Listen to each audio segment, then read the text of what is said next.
was out doing a little gardening myself this morning, and I'm after the rodents. Right now they're in migration mode. You need to be aware. I've caught 9 pack rats and 3 mice, 2 of them today. Voles, the other name for them is voles. They got a real kind of long nose to them. So be aware, they're really moving around right now. And so a couple things I have done. Gophers, I have gophers coming up. I have terrible, actually my neighbors have terrible gopher issues. And they come my way. So I've now volunteered to help her out and kill her gophers, so that keeps me from getting gophers in mine. I was out this morning taking this little guy out. This is a gopher probe. So you'll see that mound where they've kicked up dirt. You'll see a mound there where if you poke this on the outside edge of that mound, you'll feel it slip all of a sudden. And you're in the tunnel. So as that probe hits the bottom of that tunnel, it just goes slip right through. You know, oh, I'm in the tunnel. Then you can release. You'll see at the end of this wand, there's a release mechanism that allows you to get the bait right in the ground, in the nest, right there in the run. Highly, highly effective. Anyway, use these. This is great. Now there's also traps. There's also gas. Use this. This is the one that's most effective at getting the bait underneath the ground where you get them to take it more often. And kind of a little inside secret. I thought I had the mic on. Oh, it's off. My bad. Kind of a little insider tip. I mix a little bee pollen in with my bait. It's irresistible to gophers. They have to go for it. They search it out. So bee pollen, you can get them at the honey store, Honey Man or whatever. Just bee pollen, not honey, but the pollen piece. I mix just a little bit into that. I'll kind of mix into my main bait jar and kind of mix it up. And I pour it inside this hopper. You poke it around that outer edge of the mound, you'll feel it slip, and then you just give it a couple swigs. And then gophers will eat the bait, feel sick, go back to their nest, go to sleep, and not wake up. It's very good. Highly effective. If you've never had one gopher, you have nests of gophers, you have whole colonies. Like my neighbors, I went after hers. They were taking down her entire backyard. It was awful. So I think I've got them on the run. It'll take me a couple more times with this gopher probe. But what happens is when you first kill off a bunch of them, they'll smell death, and so the little guys kind of leave and they go elsewhere. And so they'll kind of be more mischievous right off the bat because they'll be moving around trying to find a new place that doesn't smell so much like death. And so kind of watch that. So they'll move from this area where they've been active to all of a sudden they're in the middle of your strawberry bed, which is what happened to me this morning.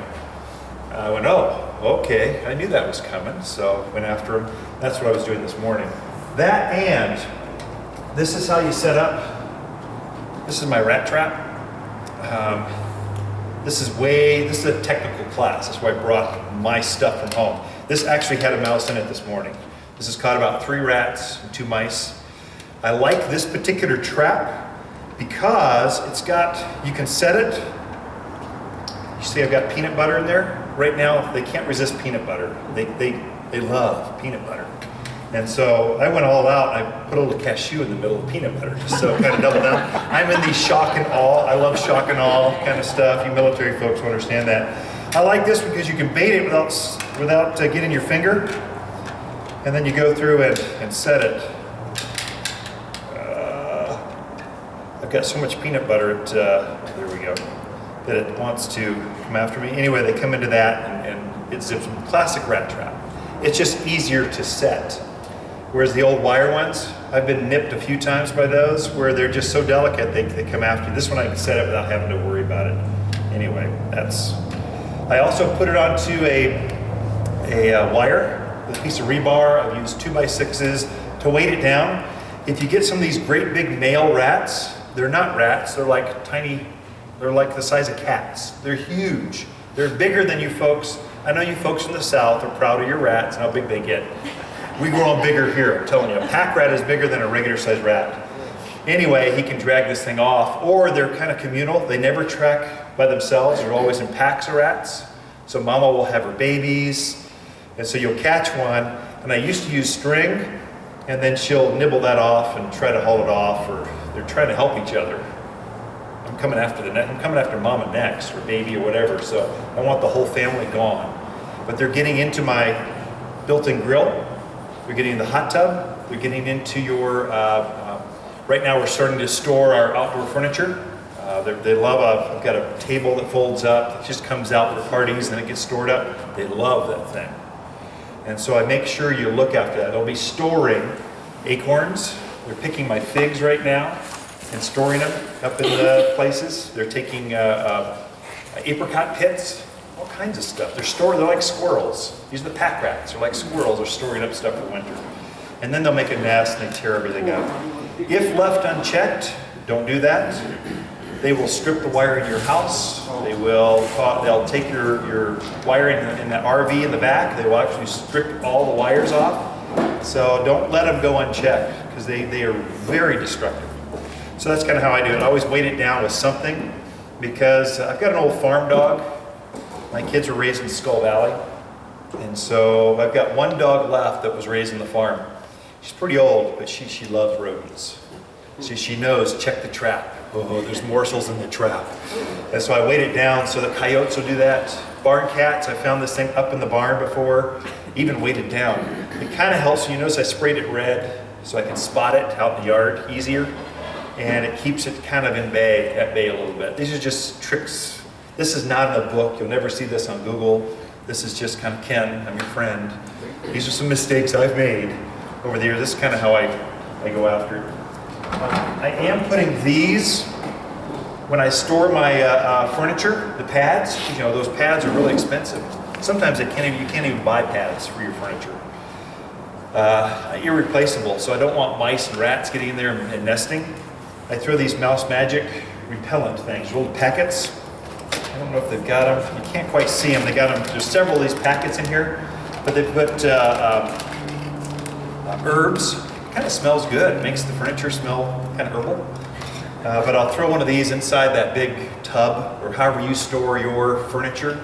I've used them in the basement. I just use them where I don't want the rodents to get into. I'll just use them as repellent.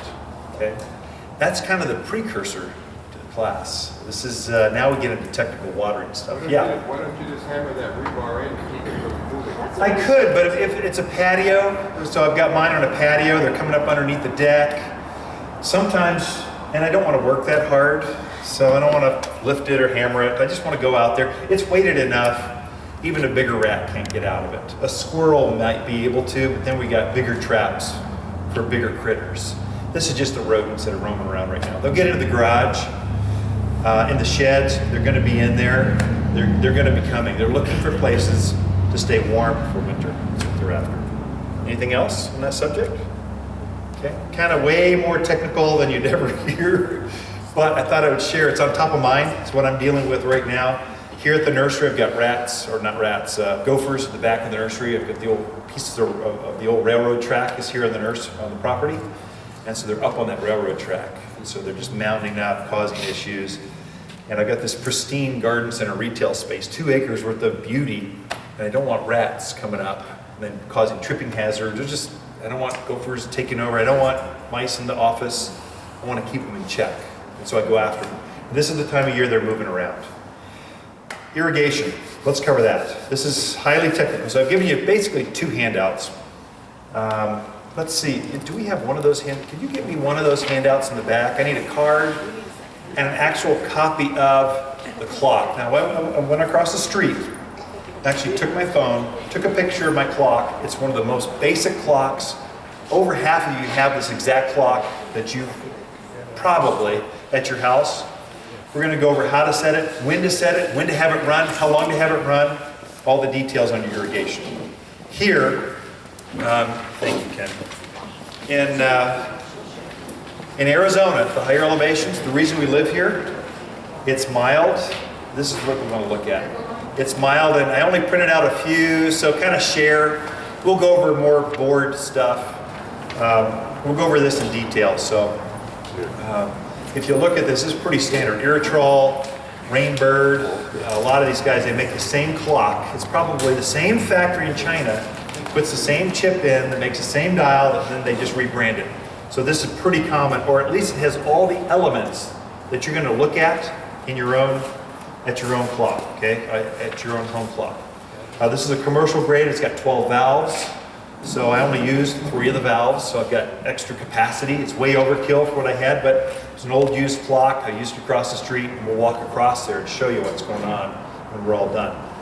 But what I want to do is try something a little different that I've not done. I've tried not to teach too much on this because there's so many varieties of different kinds of clocks. I thought I would try to go over the logic of how to set up, because this can be rocket science. This is confusing. And the easiest way to explain this is you'll notice it's got 3 main features.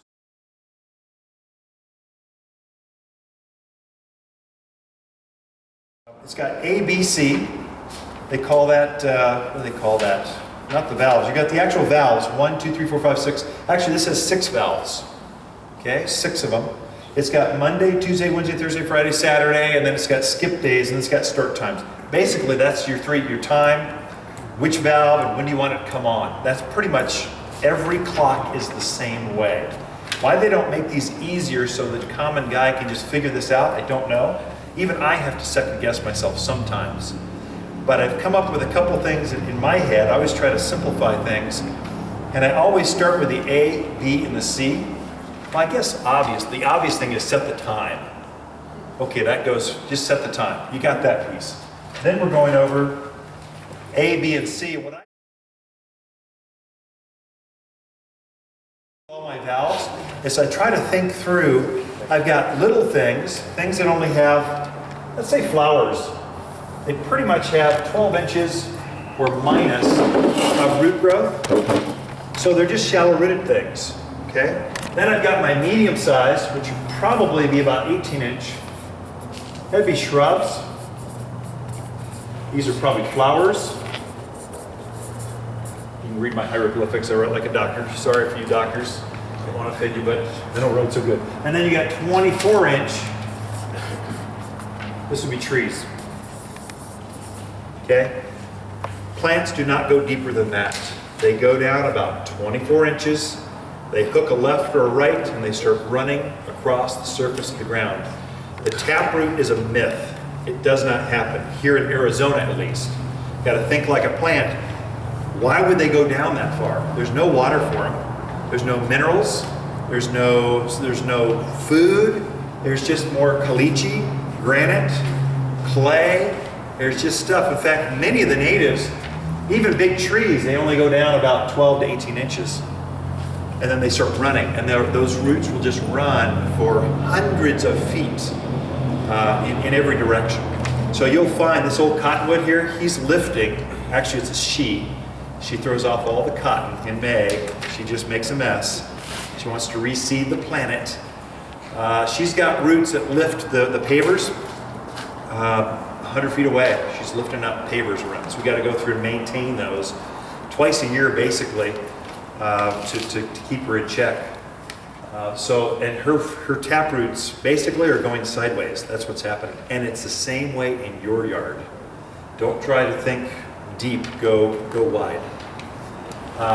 So I try to set up my valves A, B, and C. If you think of it that way, this would be A, B, or just pick one of those. So A, B, and C, and then I'm going to try to run or program those valves. So if I've got all my flowers or my vegetable garden, things that are shallow rooted on 1 or 2 valves, I'll try to put all of those valves, I'll program those to come on the A cycle. The trees and shrubs, let's say all my shrubs, let's say I've got a backyard and a front yard full of shrubs, I'll try to put them on the B cycle, and I'm going to run them less frequently because I'm going to leave it running longer. We'll get into that in a second. My trees I'll put on the C cycle, so I can run those a really long time. Those valves want to run for 2-3 hours at a shot to get the water down deep enough. But then I don't run it very often. I'm only doing that once a week or once every 10 to 14 days. Through winter, it's every 14 days. So think through. I think this helps me a lot to go through and go, which plants, which valves do I want to have on my A cycle, B cycle, C cycle? You folks that have got 1 valve and everything's on one valve, oh, life is hard for you. There's no way to make your plants happy. You're going to overwater your trees and underwater your flowers and try to find a happy balance between the two. There's no way to truly make them happy because your trees are just going to get overwatered by watering 2-3 times a week. They don't like that. They like to dry out, but your flowers need that, so they're not going to be happy with that once or twice a week kind of watering during the peak growing season. It's ideal to have, if you're going to trench, I always encourage folks, put 3 or 4 pipes in that same trench. Just put a flower line, a tree line, and I do my container gardens. So my container, here I've got containers are all watered by the clock. Then I've got my flowers and I've got my trees and shrubs on one system. That's how I have done it across the street. We'll show you that when we're all done. So think through that way. Try to have multiple valves. Most of you do. Some of you only have an A and B, and an A, B, and C. So it's a little less sophisticated clock. Well, then just put all your flowers on one, your shallow-rooted stuff, and put all your trees and shrubs on the other valve. So am I tracking? I kind of see this, Blaze. We'll get into it more. We'll get you going here. Okay? That's A, B, and C. We're just trying to set up, how do I even start? This is how you start. Think through, pre-think through, what are my shallow-rooted things, what are my deep-rooted things?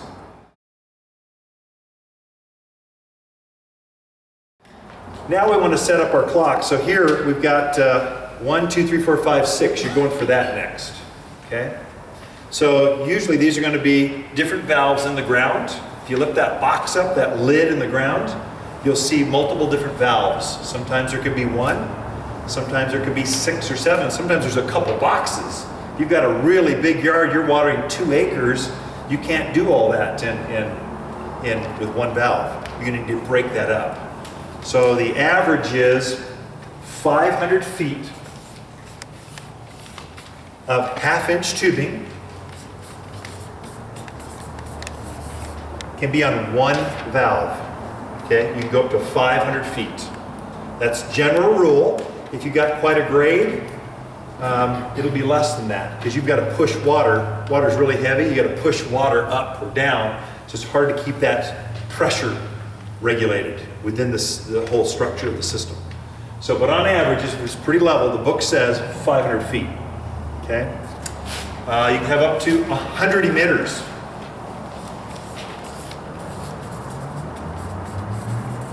On one system. That's a lot of emitters.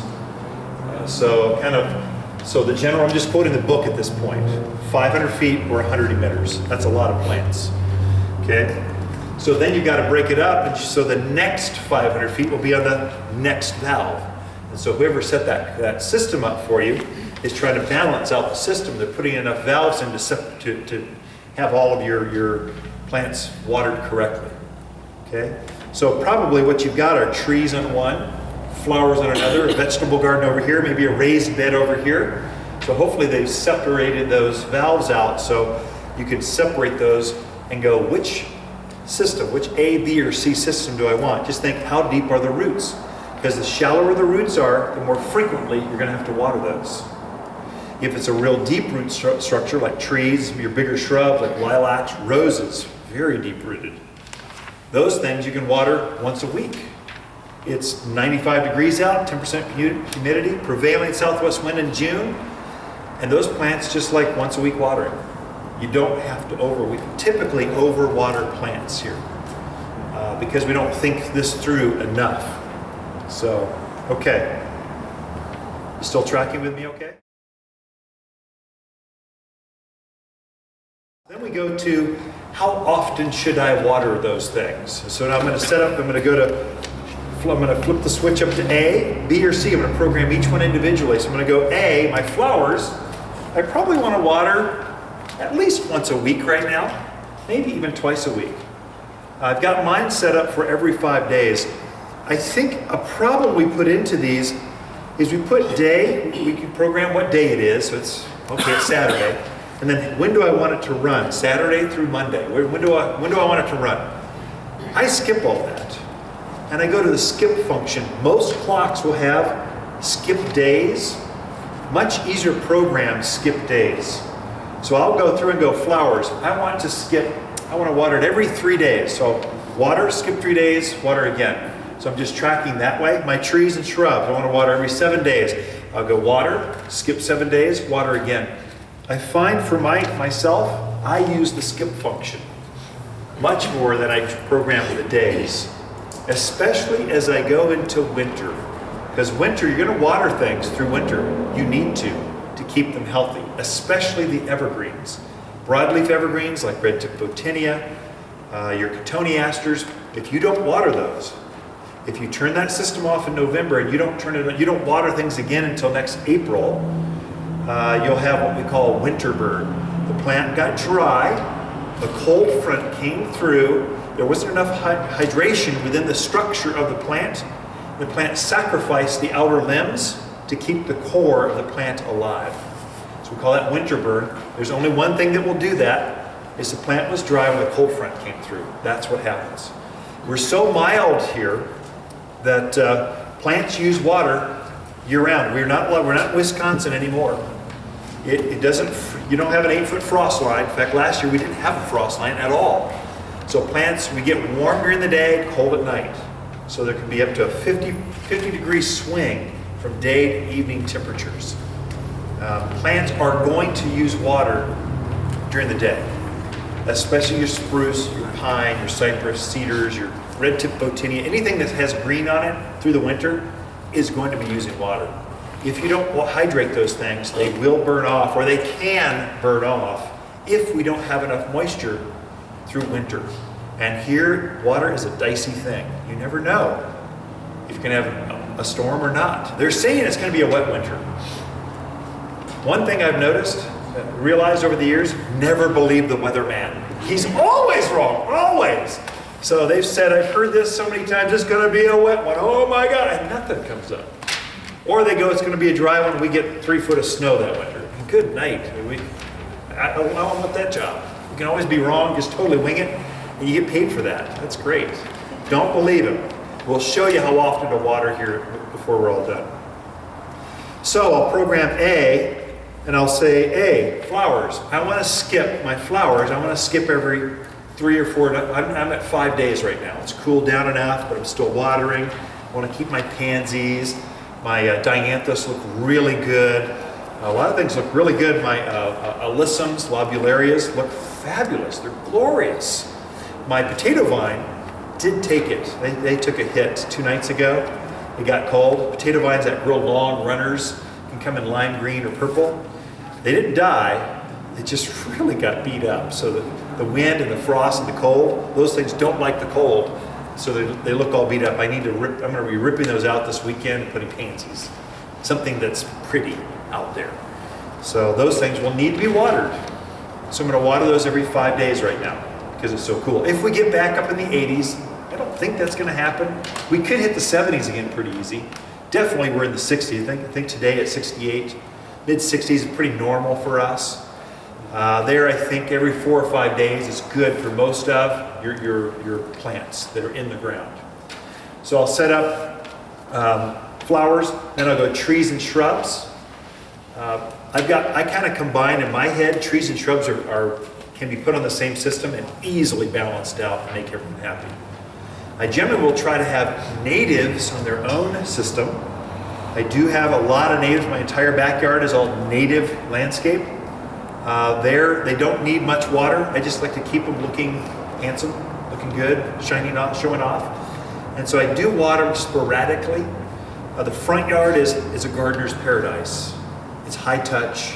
You have to go out and take your coffee, deadhead the flowers. You just have to go and commune with, it's high water, high touch, high. It's not a big space, but I'm a gardener. I like doing that. I want a place that needs some water. So I've set up my own, I've got those on a separate valve that I can water them a little bit more often than my native yard or backyard. So think that through and how you want it. Give them their own valve. And then I do a lot of container gardens. I have dozens of container gardens. I grow fruit trees in containers. Big patios with lots of containers.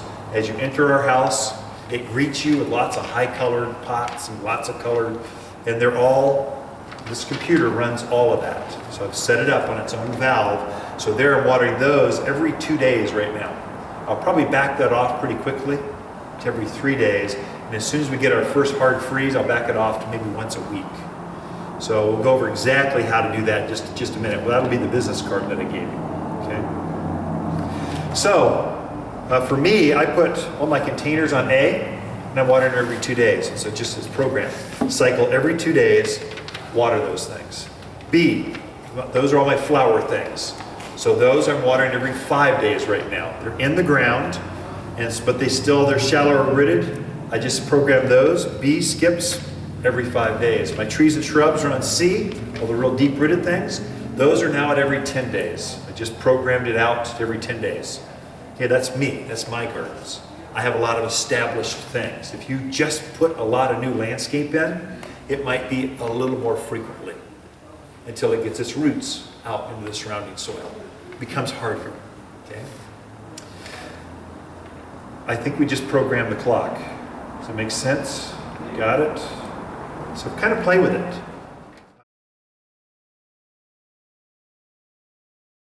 What I have done just recently is I did change when I'm having the run times or start times. You'll notice you've got 1, 2, 3 start times. Many clocks have 1, 2, 3, 4, 5. You can have unlimited start times. That's mainly used for, let's say, lawns. I'm starting a new strawberry bed, something that's plugs, little tiny things you need to water several times a day, mainly lawns. I never really use the start time 2 or 3. I'm just using start time 1. So A is going to come on once at that time, and I'll tell you when in just a second. And then I'm going to skip every so many days. So don't let the start times confuse you. I usually go through and just say start time 0 for everything. If you hit the midnight button, it'll usually go to 0 or there's no time there. Most clocks are like that. So I'll just start time. I just want it to come on once, not at 8 o'clock, at 12 o'clock, and at 3 o'clock. I just want it one time. While we've got a captive audience, we want to go over what's the best water times? Let me just share that. Here's my thoughts. For what I've had, give me another sheet of paper.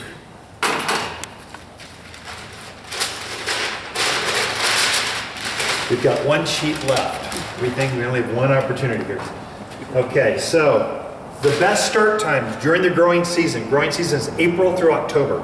Best start times, pre-dawn. I would say before 8 o'clock, 8 a.m. So I've got my trees and shrubs. My trees and shrubs run 2 to 3 hours at a shot. It's a drip emitter. It's a 1 gallon per hour head. More than likely, that's what you've got. They have a red head. Usually red is a ½ gallon per hour. A black head, which is probably what you have. It's got a black coating. This is 1 gallon per hour. If it's green, it's 2 gallons per hour. That's a general rule. There's different manufacturers, but as a whole, that's pretty accurate for most folks.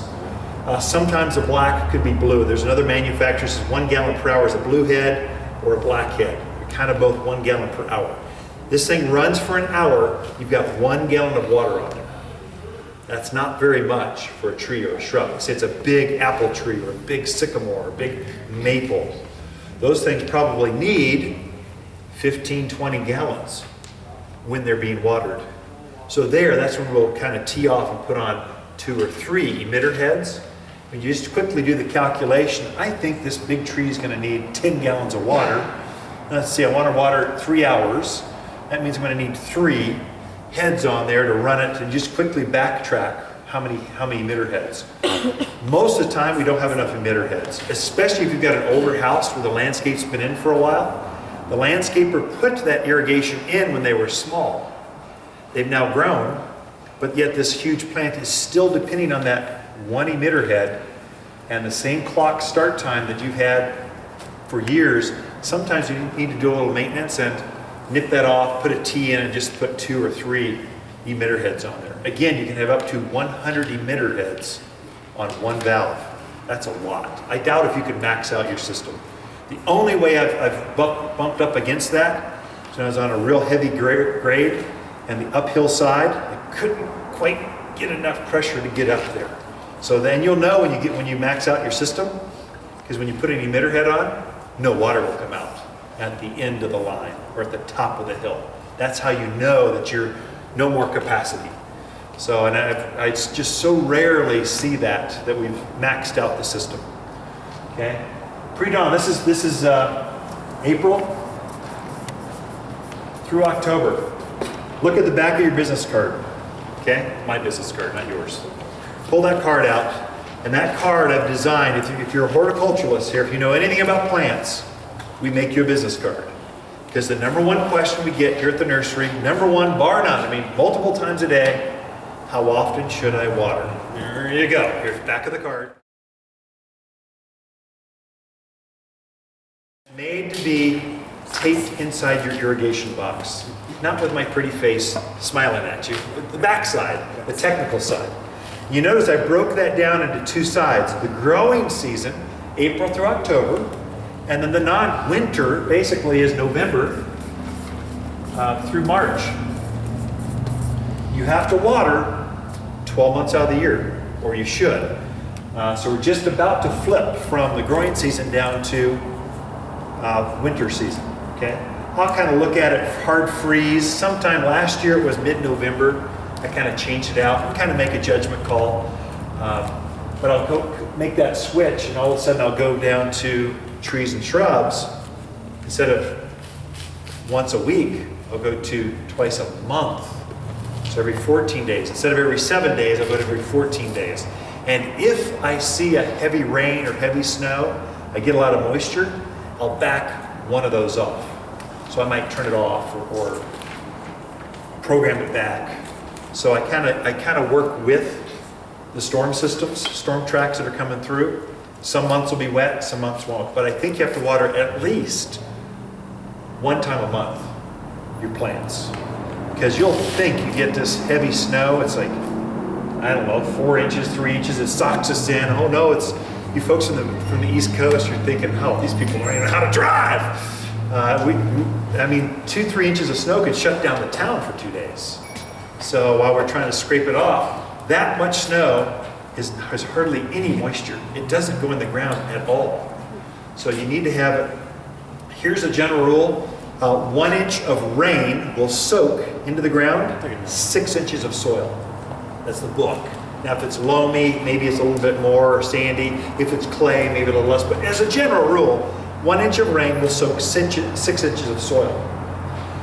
1 inch of rain equates to 12 inches of snow. Okay, so you can see how much snow it takes to get any amount of moisture into the ground. That's why I suggest water at least once, just as insurance. General rule is on the back of the card, it says water twice, okay, through winter, November through March. Makes sense? Now, also, I've just changed when I'm watering. I've already made this adjustment. I did that a couple weeks ago as I get time. I was watering pre-dawn. Everything would be, I'd have systems coming on at 2-3 o'clock in the morning, just so I had everything, all the cycles, everything cycled through. So by 8 o'clock, I had everything hydrated. It was happy. I could go out and pick vegetables. They were nice and plump and full. And my trees were hydrated before the heat of the day. Everything's happier during the growing season, being watered very, very early in the morning, even when it's dark out. It's good. Right now I've changed it to I'm watering at 10 o'clock, midday, middle of the heat, because there is no heat. I just don't want my system to cycle on. I've got ice cubes coming out, or just I'm adding too. If I were to have that coming on at 6 o'clock in the morning, that's the coldest part of the day in January. But you know, later in the day, even in January, it'll be 40, 50 degrees. It's going to be past freezing, so I can have that system cycle on and not have to worry about icicles forming out of my, ice sculptures out of my systems. So I've now changed it to middle of the day, November through March, early morning, April through October. I think that'll help you with some maintenance issues, that kind of stuff, okay? Main thing to watch, that backflow preventer, The big thing that comes up out of the ground and comes over, and some of you have that, some of you don't. That's nothing but a nuisance. It does freeze and cause issues, and it's a big expensive piece. I mean, that thing's a $500 part to get that whole new thing. If it freezes, it's a big deal. They'll put these big bags, they'll put fake rocks over it. I noticed that the bags can freeze a little more. I like the fake rocks better. They seem to keep the cold off a little better. I'll actually insulate it. A buddy of mine, he was just asking me how to deal with it. I said, put heat tape on it. That'll keep it from freezing. The city tells you to actually drain it. Well, if you drain it, the problem is you don't have any water to your landscape. It's almost counter, if you're a gardener at all, it's a horrible idea. So you gotta think through, how do I keep that from freezing? It's called a backflow preventer. It keeps if there's a drop in pressure at the street level, it keeps your house water from being sucked back into the potable water. That's the whole idea behind it, okay? Watch that piece. Make sure it's insulated. If you've got wells, I've just gone through my well house, and I put the heat tape back on, I put the insulator deals on it, I've got a heat lamp. I've just made sure that well house, I've got a shed that covers that, doesn't freeze. Because you know, a pump is $1,000 part. I want to make sure that I've got basic maintenance. Go through and just make sure you got that. Okay, now we had a couple questions. Back here? Kim, you save water 2 to 3 hours at a time. So, what head do you have on? A 1 or 2 gallon per hour emitter head. So how long should I run the system? Now, my flowers, I don't water that long. Flowers, it might be an hour. That's enough. What I find is my California customers, they're thinking flood irrigation and pop-up sprinklers. They're not used to drip irrigation. Folks in the Midwest aren't used to irrigation at all. They've never had an irrigation system. Mother Nature took care of them completely. So it's difficult to switch the mindset from high flow to low pressure, low flow, which is what these are. We actually took a valve and we lowered the pressure from house pressure inside that box, more than likely, or they should be. They actually lowered it from 45 to 60 pounds per square inch is typically what your house runs at. They've lowered it down to 15 to 20 pounds per square inch. Because if we run these drip emitters at that high pressure, it will pop the heads off. The elbows and stuff will leak. So we have to lower the pressure to keep issues from happening. So we're low pressure, and then we put a low emitter head. The orifice on this head is tiny. We're talking it just barely drips. It's just got to run for an hour before it even gets 1 gallon. Yet you need to have, let's say, a little pansy or something, a bed of strawberries. They might need 1 gallon of water once a week during midwinter. You need to run it for an hour. A tree or a shrub, we've got to get that water. We've got to push that water a couple feet into the earth. Well, that's going to take several gallons to do that, but then we want to make sure that it dries out before we recycle back on. If you simply are pushing water all the time, and all those air pockets inside that soil are filled with water molecules, that plant is just going to drown, especially if it's an evergreen, like a juniper, a deodar cedar, a spruce. They're just going to get overwatered, turn yellow on the inside, and croak. So, or they become bark beetle bait. They become stressed. Now they can't take care of themselves, so nature will come in and finish them off for you. They're looking for easy targets. That's many indications. That's what I find is with my customers that I help, you're more likely to overwater than to underwater. So it's best to give it a whole lot of water at once and then hold, let it dry out, give it a breathe cycle. That's the healthiest way to water things. The biggest mistake you can make, every day for 15 minutes with the drip system. You're going to train your plants to have roots only this deep. Because a water push, 15 minutes, what is that? That's a quart of water every other day. So you gave it 1 gallon the whole week for a big tree that needs 15 gallons. It's going to kill off all the roots and just form roots up right at the surface where it can pick up that water. It's so desperate for water, it's going to try to pick up that water because you're not watering deep enough. So those plants become very stressed during drought. You get a dry cycle in the summer, those are the plants that die or have issues because we've never trained it to have real deep roots. Okay, yeah. Okay. Our yard, when they put in all the plants and shrubs and say, we've got two zones. Yep. Each zone has flowers, shrubs, and trees, all Yeah. of the same thing. Yeah. How do you figure out which emitters to put on which ones Yeah. to get the right amount? Right, so he's got all of his stuff on one system, flowers, trees, shrub, everything's on one valve, which is a mistake. They didn't put that in correctly. I'd love to slap the contractor. He did it by bid price. If you go by just bid, if you're gonna go by cheapest price, make sure you're very specific on what you want on that price, because they will take shortcuts and shortchange you. So you're left with this nightmare is what it is. There's no way to get that balanced. The best way to do it would be go with a higher emitter head for your trees and shrubs and more of them. So maybe adjust it so you have more emitter heads on there, and then go with smaller emitter heads for flowers and try to balance it. And maybe put a couple test, I call them canaries, like pansies. They're real talkative. They get dry, they lay over, go, I'm so dry. And you can spot that.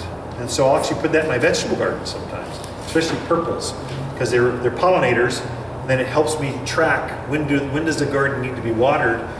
And I'll go as long as I can until that flower lays right down, and then I'll go ahead and water at that point. So you look for signals. Sometimes the new growth on those spring bloomers, forsythia, lilac, that new growth would be kind of real talkative that way. Start to lay over, you go, oh, it's now needs to be watered.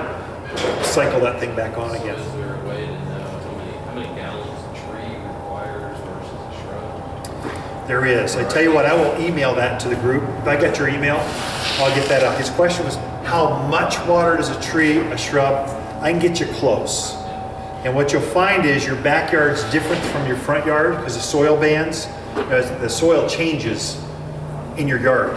So that soil band you see in the, let's say a road cut, you see different types of soil. Well, that's also running through your yard. So each soil band is a different perk rate. So it'll change, but I can get you at least where you're making mistakes in the right direction. That way I just know which emitter to put on. Yeah. Ultimately, when you're bored, you have an extra $100 for a valve, and it's just put another valve on, because it's real easy to get in that box and add a second valve, and then just put your flowery foo-foo stuff on one, and your trees and shrubs on the other. You've got two systems. That'd be the best way. There's a question over here. Okay, so we've got some trees that were landscaped about 20 years ago. Then we Yeah. have the indigenous trees. How far from the trunk would that vary? Good question. In other words, we're looking for watering the roots, not the Correct, yeah. So his question is, where should you put the emitter heads? Very good. So here's the trunk of a tree. Here's the outer branches. At the very trunk, which is where they originally put the emitter heads, because that's where the original root ball was, any more of those have turned into anchor roots. Great big hairy, huge, big barky roots. They don't have the ability to take in any food or any water. They're just keeping the tree or shrub upright. Halfway out the drip line, so the drip line is out to the outer tips of the branches, to the trunk, everything right here, that's the drip line. I usually will try to put those emitter heads halfway out the drip to the drip line, out there someplace. That's where the roots are. So that's where the tiny root hairs, the real white fibrous root hairs, those are the roots that pick up food and water. And that's where you want to concentrate when you're fertilizing. That's where the most food, and that's where all the water you want it to go. That's where you want it to be at. That's why a big tree takes so much fertilizer, because it's just taking up huge amounts of real estate. That's where the food should be put at out there. Is there a benefit to be gained by not having them above ground? So there's different, so his thought was, should I just put the emitter head on the top of the surface, or is there benefit to, sometimes you put a sleeve, a pipe, they'll bury them. There's different schools of thought on that. My school of thought, after digging up doing lots of landscapes, big natives I've moved, all kinds of stuff. I've seen just about everything over the years. There's no benefit to burying or having water underneath. The roots are right at the surface, especially for your natives and the older mature things. They're coming up where the water, where the rains, they're coming up where they can pick up the most moisture they can. Put that emitter head right on the surface, and I'm lazy as all get out. I want to turn my system on in the spring and do a walkthrough and see my emitter heads run. I don't want to guess if underneath the ground. Sometimes some guys will bury them. I don't want to guess. I want to see it actually physically running, because things will happen. Earwigs will lay eggs inside that little orifice. Snails and slugs, they love to lay little eggs in there and they'll clog it up. Or just grit. It's amazing how dirty our water is, and the orifice on that emitter head is so small, a little bit of grit will clog it. So you do want to walk through. Every spring I'll go through and just kind of make sure pack rats didn't nibble through, or gophers.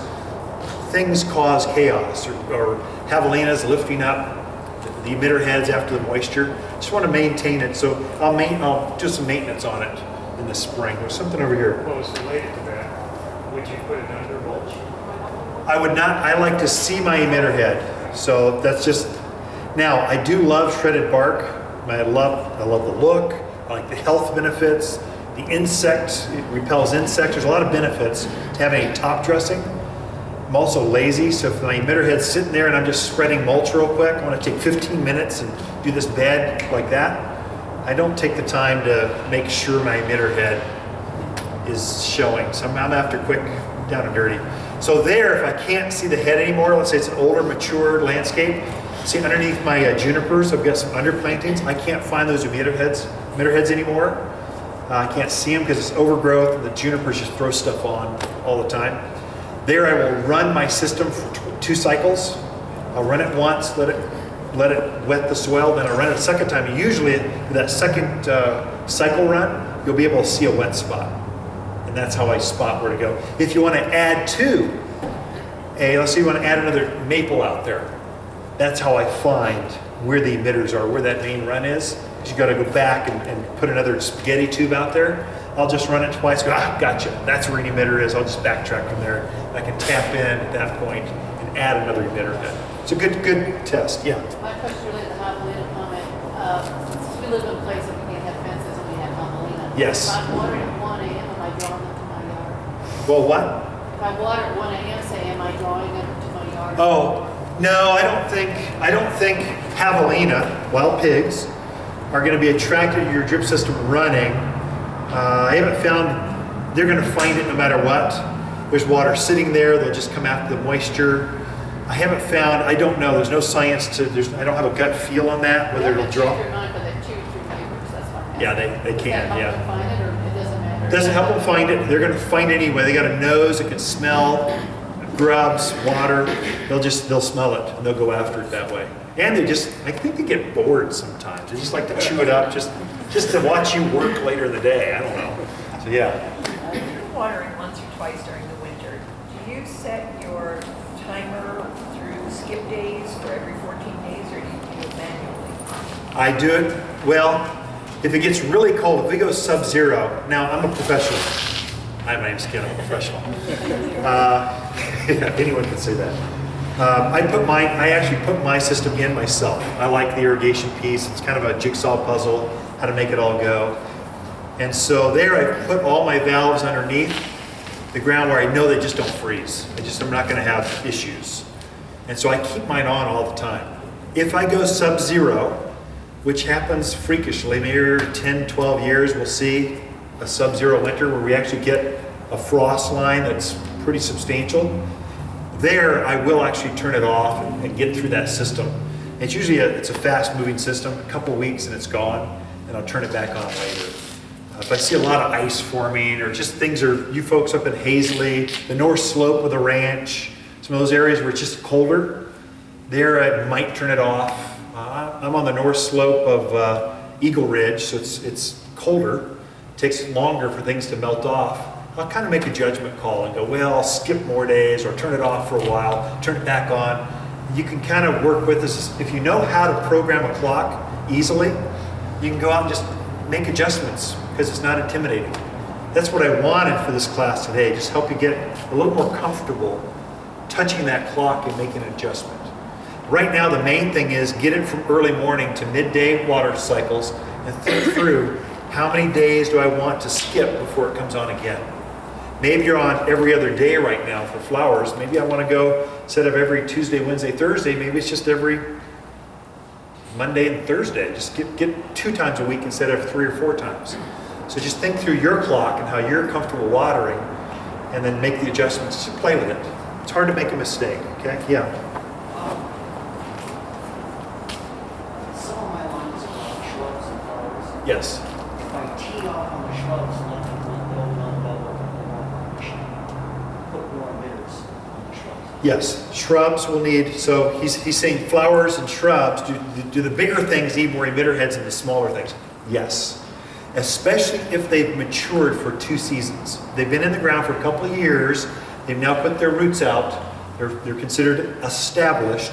It'd be beneficial to now take that and try to get those emitters out where the drip line is further out. Maybe tee off instead of one emitter, put one on this side, one on this side. And the plants will adjust for that. Yes, there is an advantage. Trees especially bigger trees like Arizona cypress, Lain cypress. The other question people ask often is, my natives, should I water them? My answer is, don't put them on your drip system. There's no benefit. If anything, you'll damage them, not help them. But they are not used to the environment that you have created for them. They've been there for 100, 200 years. All of a sudden, they've never had a rooftop and a driveway and all this asphalt. We've now heated up, we've got heat islands. The plants are and we went out and severed many of the roots as we put that drive in or the footers. The plants are not as hardy as they once were. So I do say take care of them to keep them healthy, especially some of you bought your lot because of that beautiful pinyon pine. I mean, it's got character, it's irreplaceable. There's no dollar value you can put on that. If it gets lost, there's no recovery. That's it. I do try to take care of those especially. There I encourage fertilizing 1 time a year, your natives, pinyon pines, junipers, that kind of stuff. Do it in the fall because it will pick that up and it will use that to form next spring's growth. And then water them once a month, only during basically April, May, June. Only those 3 months. There I'd encourage you, get a soaker hose. Manually, take your hose out and just let it run lightly for half a day. Just underneath the surface of that, just water them once a month. What I find is I'm nervous telling you to water them at all because people go, okay, we're Americans, once is good, more is better. It's easy to overdo it with those natives. They do appreciate some hydration because April, May, and June, we typically receive little to no moisture and it's so bone dry. It's just 10% humidity is not unusual. It's very, very dry and there's a wind that blows, a southwest wind. So that kind of makes them more susceptible. You folks up in the pines, ponderosa pines, the bark beetles are starting to build populations.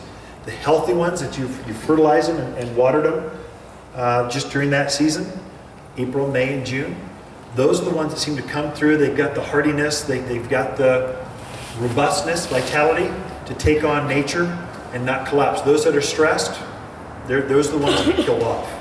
Okay? Other questions? Yes? What, in this environment, what's the proper depth for burying your main line? Okay, what depth do I bury my main line? The 1/2-inch tubing. Barely under the surface, so you can go find it easily again. Because a gopher will get to it. Now I don't want to be digging through this much soil to go find it. It's not a matter of frost and freezing. In fact, again, I'm lazy. I don't do it the way I do it. Do it more professionally. But if I've got a fence run, or I've got a hedgerow there or something, I don't even bury it. I just throw it behind the fence and just run it. I want to be able to maintain it later so I can find it easily. And I'm a gardener. I want to be able to tap in easily and find it and add another whatever thing I come up with, want to try.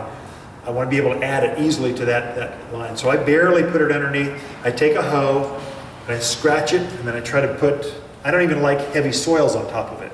I like light, airy soils. I don't like rocks in the hole. So I try to find that line. And the negative with that is, if you're planting, I often take a shovel through it, but it's easily repaired. There's no glue, there's no tape. You've just got the fittings on there.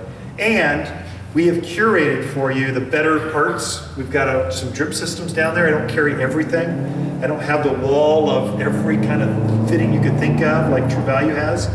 I just said I want one coupler and it's easier to handle and get on because some of these you have to be like Superman to get them together. This one's easier and it goes onto any size pipe. So they all call them 1/2 inch, but none of them are truly 1/2 inch. There's 620, there's 710, there's different pipe depths or sizes. This one fits no matter which one you have, so it takes the guesswork out. Because more than likely, you did not put your drip system in. So we're trying to help you get tees and couplers and things. So you can easily just clean it up, slip it together, and you're recovered, all for 99 cents. So it's so easy to get things to repair these. And anyone can do it. You don't need a plumber. You can do it yourself. These emitter heads, you can snip off that old emitter. They make a T. It just slips right in. Get a roll of spaghetti tubing. You should always have some. And then just tee off and put an emitter on either side. It's so easy to do. You can do it yourself. Just a pair of gloves. There's no glue, no tape. Just clip it, slip it, and go. In the spring class, we go into more details with that. This one's more about adjusting the clock, because I'm assuming you've got things pretty well set. We're just going to, instead of just turning it off, you turn it off, manually turn it on a couple times a month for trees and shrubs. It might be a little more than that for lawns or flowers. If you're doing vegetable gardens, it might be a little more than that. But that's on the back of that card. Try to make it as simple as I could in as small a print. You might need the cheaters to kind of come out and help you read it, but it's there to help you. Most of it's there, okay? Questions, yes? Just wanted to point out for anybody that didn't come to the class in the spring, go to the YouTube channel that we Oh, have. good. The entire class is on there that goes into all the nuts and bolts of what he's talking about. We try to catch it. We're trying to capture more things on video. With rave review, I'm just surprised how many people are actually watching videos. I think we've forgotten how to read. Just watching videos. I have a higher open rate on the videos than I do on the column. I write a garden column every week on whatever's timely for the mountains of Arizona. And it's about the same open rate, and it's different people reading it. It's just interesting how things are changing. Kind of fun, actually. Yeah, one last question. Then what we'll do is I've got brand new gardens. We were putting plants in as of yesterday. Thought I'd walk over and we'll just go, okay, here's flowers, here's shrubs, here's how we're watering them, here's the thinking. So you kind of get a hands-on. These are brand new gardens. They're not established. It's a little different with established things, but you can get a feel for it. I've got 4 different valves, 5. We'll have to see how many valves I got over there. There's 4 or 5. There's another question over here. I'm making a transition from living in the desert here. Yeah. Yeah. Fun. I don't have a backflow, Okay. and what do you probably I can't legally tell you that, but yeah, I don't have one either. and then I have these rubber plastic lines in the shelves that come off. Yeah. I don't have to worry about water running in those. No. So his question is, he's got pipe exposed underneath the shrubs, if I heard you right, and he's worried about water settling in those and maybe freezing. As water freezes, it expands, it can break some of those parts. The only time, that's why I'll go through in the spring and check things. January, first part of February is pretty cold. That's when you're going to get the damage, if you get damage. The only time I really get serious damage is when the water flows downhill and it gets my elbows. I tend to get water settling in the elbows, freezing, they'll crack, or the tees. Sometimes those seem to be the weak links. I'll go through and I'll just make sure I don't go trying to insulate those more or less. I just figure it's been out there for years. I'll just repair it in the spring. I do protect my valves though, the valve box, because if you've got a break in one of those, it's at least a $500 bill. It's $200-300 if you have a plumber do it. It's like $100 worth of parts, but then it's $400 worth of labor, because you have to totally rebuild the entire manifold. There I do lay a piece of insulation over my valves inside the box, and I do buy the mulch, the potting soil, the shredded bark I'm going to use next spring. I buy it now, and I lay it on top of my box Okay. as an extra layer, because a mulch bag, there's no better insulator than earth, soil. And so I'll buy that, and I've already put that on top of my valve boxes, and I'll just lay that on top of. I actually use it around the well house. I'll just insulate the bottom, because I've had some issues with the bottom pipes coming up, freeze. I just use them to insulate things. And so buy your mulch, your manures, your things now, and use them and lay them on top of that water shut off, the valve things, because because those are the parts that are crazy expensive to replace. It's a high plumber bill, or just the parts alone are very expensive. That's the one piece of advice I can give you. And that gets you through even the coldest of winters. It'll save you when everyone else's valves are breaking and water's flowing down the road, yours are fine, just because you insulated them a little bit more than they did. Okay? With that, we're all done. I'll let you clap and say thank you very much, Ken. I thought I would use this as an example for display gardens. Here we've got a herd of about 15 javelina that roam and cause mischief at night. This fence around the nursery, it's not to keep people out. You can jump right over that. It's to keep javelina and deer out. And so here we're testing to see what will they eat, what will they not eat, and we're surprised at what they will eat. They had a couple things, and then what they leave alone. And I think as they get established, they become more robust. So feel free to walk over and take a look anytime. Here I put in the front yard, I have, let me think here, 3 valves running the front yard. No. Yeah, running the front yard. I've got the container gardens. I wanted to show those off, just add some color and some pizzazz and some color here, right here. So these are all on their separate valve. This would be the A selection on your clock. These are on A. These are coming on every other day or right now. I'll probably back it off. We get cold. Looks like a cold front's coming mid to end of next week. We'll see. I'll back this off, maybe get I'll skip an extra day.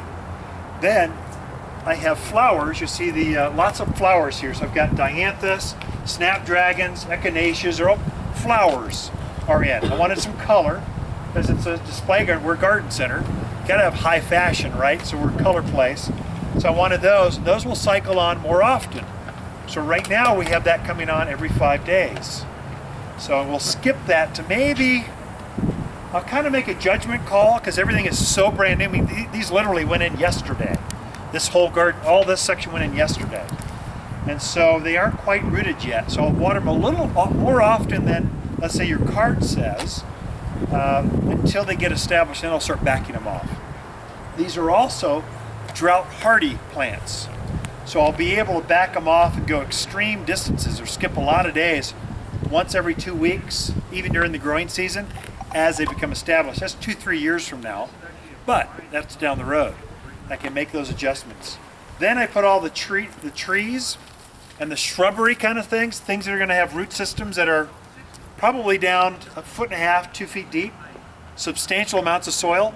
They're on their own valve. So, and I dug 1 trench and I just laid 2 pipes in every trench as I went through, and I can go back, and then I went through and I actually spray painted them. The flowers have a color on them, so I can spot which one. If I want to add a flower, I can go, oh yeah, okay, that's a flower, boom. So I kind of went out, and the trees and shrubs had just left whatever the standard color was. That's just for me down the road, because I know it's going to be an ongoing garden. I'm hoping to retire someday and volunteer at a botanical garden. That'd be like my dream job. When heaven I get the job of, just take care of the plants on the golden roads, whatever. That's my dream. I just love to it's therapy for me. And so we'll make it easy to maintain this down the road. We'll have to make sure, because there's so much new stuff, we'll have to make sure that we water things through winter, because they're very dependent on us through this next winter cycle, because there's no roots. Literally the roots balls are just this big because they've just been planted. The benefit of fall planting is plants do as they shut down, they store up a lot of carbohydrates in their root structures to actually form new roots, and they bulk up their roots, and that's what they're going to use that food to get through winter and to set next spring's flower and leaf buds or buttons on conifers, that kind of stuff. Okay? That's the lesson we got here. So we got different cycles. I've got a time lawn in the back. There I did max out the system. I did the calculation. I can't go over 100 emitters or 500 feet. I'm sub-irrigating. We can walk back there. Come on back and take a look.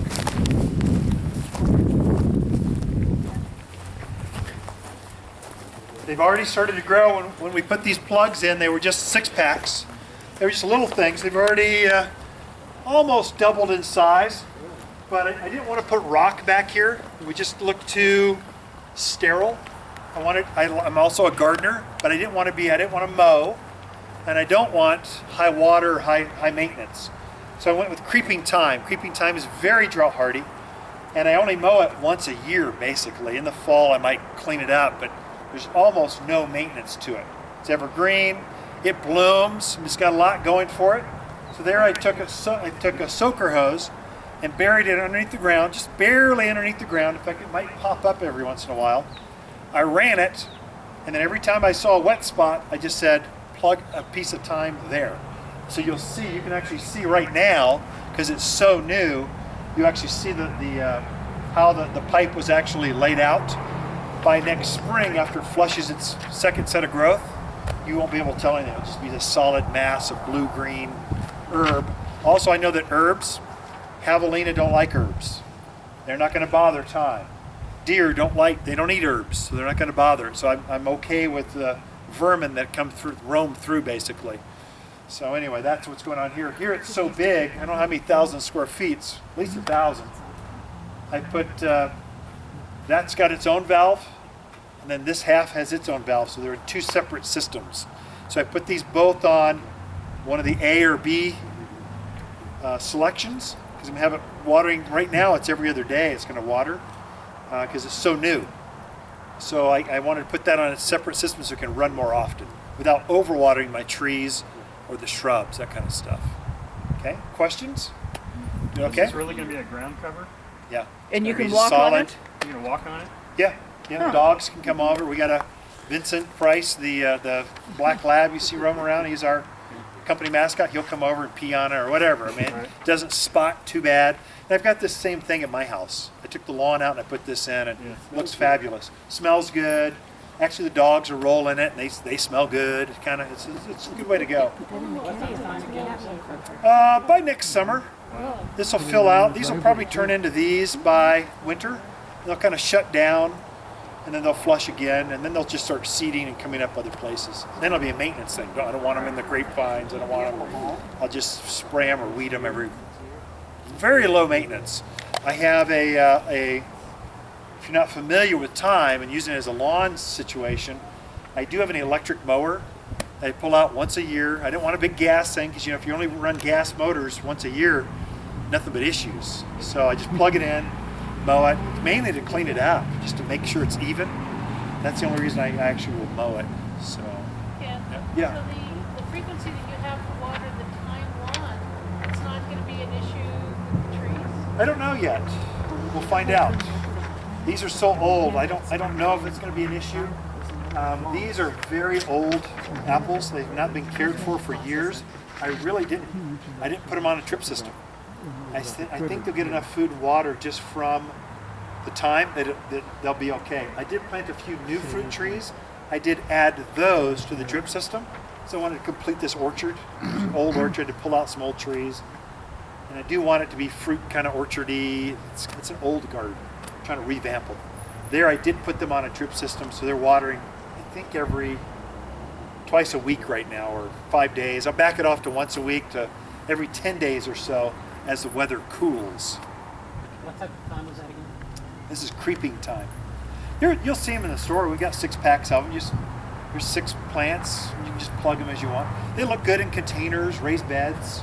Here I just took it to the extreme level because I own a garden center. I could do a whole thyme lawn. I think this only took 6 flats. It didn't take that much really to plug this. I'll just have to be patient. I could have seeded it, I guess. I was just afraid of weeds coming in with the thyme. I wanted more control. And we did get that rain last week, and there was some sort of weed that came up like that. Like they was happy with the temperature and the moisture. The whole thing started to come up with weeds. I'm glad I didn't seed it. I'm glad I plugged it so I can control that better. Once the thyme is thick enough, it'll choke out virtually all the weeds. So I won't have any weeding to deal with. Is it a mostly sun plant then? Thyme? Yeah. This is, it's full sun to shade. It's pretty flexible. Yeah, I would say at least 5-6 hours of sun it would need to bloom it, especially. Yeah. After it's established, you continue to water it? Yeah, I've got a soaker hose. okay, a lot of this is native drought hardy stuff, but I will put it on a drip system just to keep it looking like a rock star. Otherwise, the natives will start looking like the natives. They got this fabulous spring cycle, and then they get real dry and crusty, and then the fall comes and monsoons, they look good. I want to use it as a gap to keep things looking, blooming, looking good. I'll fertilize at least 2 to 3 times a year, just to keep things really blooming and pushing, because they've got a lot of color in the front. They're starting to shut down now, but next spring it's going to be lots of color, and that takes a lot of food to keep things looking good. So, thanks, you all. Thanks, So Ken. feel free to walk around. If I didn't get to your questions or you're more introverted, come talk to me on the sidebar.